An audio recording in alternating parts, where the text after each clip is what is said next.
Good evening, welcome. This is Sports Center from the nation's capital. I'm Scott Van Pelt. The weekend portion of the wild card is complete. We'll break down everything you need to know and see from the games on Sunday. We will get this started with the best thing I saw today. Take a wild guess. It's the closest game of the weekend thus far. It's in Tampa. It's Jayden and Baker. It's Washington and Tampa. It's 3-0 Tampa Bay. 3rd and goal. The money down. You don't want to settle for 3. Washington doesn't. De'Ami Brown wide open. That's a 17-play, 92-yard drive. Longest touchdown drive of the season. Commanders lead 7-3. This is a big sequence right here. It's a 3rd and 9. Washington's got a 7-point lead. There goes Baker. I said last week against the Saints, it's like a car crash when he takes off running. He picks up the first down, trucks over Bobby Wagner, and the drive will continue. Mike Evans.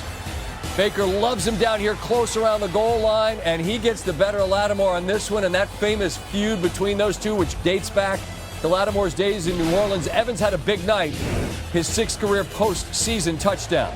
Washington gets a field goal. They lead into the 3rd. It's another 3rd down, and it's another Baker to Evans conversion. Later in the drive, Baker to the rookie, Bucky Irving. He has been sensational in this second half of the year. Buccaneers lead 17-13. Washington, they're going to go for it on basically every 4th down. Conversion to Zach Ertz from Daniels. Washington keeps the drive going.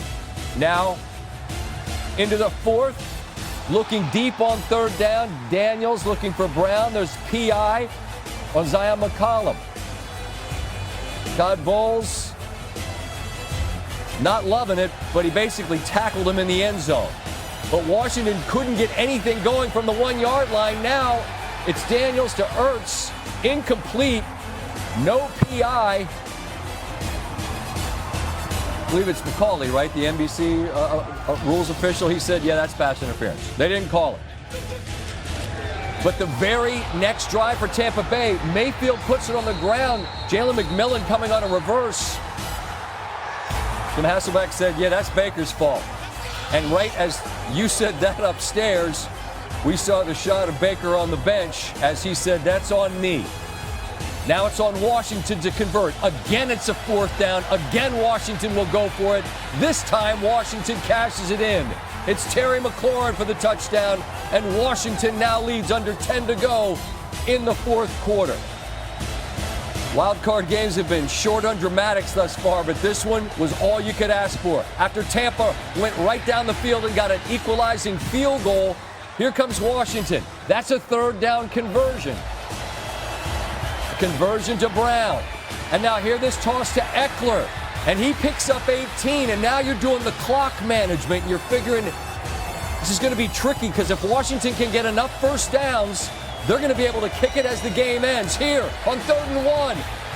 Daniels, as cool as you could possibly imagine, being chased, and he gets the first down. This play is about to get blown up. Get off me. There goes 5. He's been unbelievable in 4th quarters in his rookie season. They're able to take it down to 3 seconds. They ran a play to get to the left hash. Zane Gonzalez, it's drifting right. It's off the upright and good. And cue up the trouble funk. Let's get small, y'all. Where is Legler? Legler is there. He's probably nude. Put your clothes on, Legler. Washington. Dan Quinn and the Commanders will continue this remarkable and transcendent for this franchise season. It's the first playoff win in 20 years. They're going to head to Detroit. They get their first winning season since 2015, their first playoff win since 2005. That also happened to be against the Buccaneers.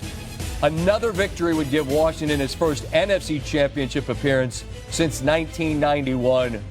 The youngsters don't know this was a franchise that was once maybe the most respected in the National Football League, certainly on the short list. It's been a minute, but here they are. Jim Hasselbeck is with me in studio, as he is every Sunday. What a football game. Yeah, let's work our way backwards from the drive. led by their rookie quarterback. And as we looked at the numbers and just went through it in our minds of all the circumstances where he has led them, what has he demonstrated all season long? I mean, listen, you and I are watching it probably with a confidence of this guy can do it. So think of how the team feels. We're talking about the number of times it's happened this year. Well, and what's interesting, and when you see him go on this drive, he obviously makes a couple of big throws. Then on that 3rd and 1, when they were trying to get Tampa to jump off sides, you see him laughing, joking around. I mean, it's like there is obviously a poise about him. And then this run right here, that can't be understated. That's Elijah Cansey, who had an incredible game tonight, disrupting everybody. He's there to make the play. He had the towel, but yes. he didn't have number 5. The stiff arm gets him free, and then obviously, like he's escaped all year, he's able to pick up the first down, which allows them to kick that game-winning field goal with no time left. So, yeah, this was, to me, Scott, this was a game where it was like a really evenly matched game, and both quarterbacks played really well. And in fact, Daniels played well despite his team not being able to run the football. And Baker made the one mistake that you had in the highlight where he doesn't snap the ball early enough on the fly sweep, and it's a fumble, and then that allows Washington back in the game. And there's also a play which was not in the highlight, but it was a 3rd and very short for Tampa on the drive where they settled for a field goal. It was the snap that looked like maybe the snap count was off. Because Barton, the center, I think that they stemmed to a jam front. Basically, they cover the center and both guards. They stemmed to that last minute, and I think through all of it, young center, ball just gets snapped early and forces Tampa to kick the field goal. Right, because they tackled Irving for a loss. They didn't do that much at all in this game. Look, this is a Washington defense that is clearly not its strength. But largely tonight, outside of the drive at the end of the first half, and for the bulk of the game, they hold this Tampa offense that can hang a big number on you to 20. I think it'll get lost, but as much as anything, this Washington defense helps win this game, doesn't it? I think that's a great observation from the standpoint of this, too. You know, we've talked so much about Daniels, and rightfully so. He's been incredible. Look what Dan Quinn has done. I mean, like, Dan Quinn is the head coach because of what he's done on the defensive side of the ball, just making it work, guys competing, you know, and that's what they've done. And then bringing in guys that maybe other people thought, nah, that guy can't run anymore, but are still playing at a pretty high level, and they've won a playoff game. Look, in the 4th down conversation, like whatever the analytics and the graphic of whichever network it is, it's always going to say go. As long as you're consistent, right? Dan Campbell's like, we're going to go for it. Yep. And this Washington team, they're going to go for it. Sometimes tonight it didn't work. Mm-hmm. It did enough. And in the end, they're able to stoink one off the upright and get a victory. More conversation to come. First, Jeff Darlington with the winning quarterback from Washington. What a rookie year for him. Well, Jayden, the first rookie quarterback to go and win on the road in more than a decade in his first NFL postseason start. How does that feel? It's nothing but a blessing. Can't complain, can't put words to it. I just got to credit my team and God. What was it like? What was the experience like for you, and how did it differ from the regular season? It was awesome. I mean, the playoffs were amped up a little bit more. Obviously, you can feel the energy, the electricity in the stadium. And, it means a little bit more. So now you've gotten one under your belt. How can that sort of shift to the next one in your experience? That man right there looks like he's happy. Man, I mean, you got to take it one game at a time, one play at a time, use the momentum. We'll see where it takes us. What do you think about the performance of this guy on this side of the ball?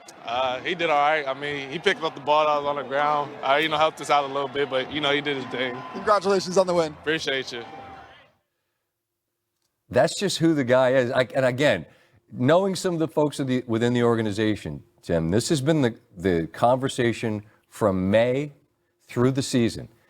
No moment's too big. Yeah. There's a confidence, but not an arrogance. There's a calm that never seems like, I don't think he's impressed by this. Now, look, you got to go to Detroit. Sure. It's going to be a hell of a mountain to climb, but they get to go try to climb it. I mean, for an organization that's been adrift, this step forward represents what? I mean, just think about the changes that have happened in the organization in recent. I mean, new ownership might be like, this is easy. Why don't we get into this earlier? It's like, if you hire the right coach who will do the right thing, culturally with the team, and then obviously get the right guy at the quarterback position because, listen, it's one thing to have a really talented young quarterback, but it's another thing to have a guy like Bobby Wagner. Bobby Wagner's going to go to the Hall of Fame. Yep. Bobby Wagner, after that game, sitting there looking at his young quarterback like, wow, man, you just went and did this. And you hear what the young quarterback said about him? Yeah, he picked up the ball that was lying on the ground. That's their Walter Payton Man of the Year nominee who's going to have a gold jacket, and he's just giving him the needle a little bit. Yeah.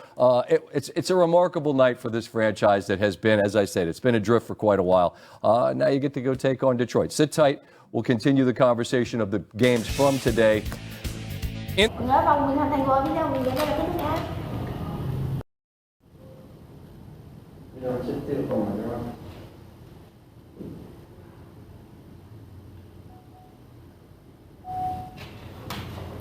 Xin chào tất cả mọi người đã quay trở lại với kênh của mình. Hôm nay mình sẽ tiếp tục hướng dẫn các bạn làm vòng, và vòng hôm nay của mình sẽ có tiêu đề là đá quý. Các bạn hôm nay vòng của mình sẽ có tiêu đề là kim cương. Bây giờ mình sẽ bắt đầu làm nhé.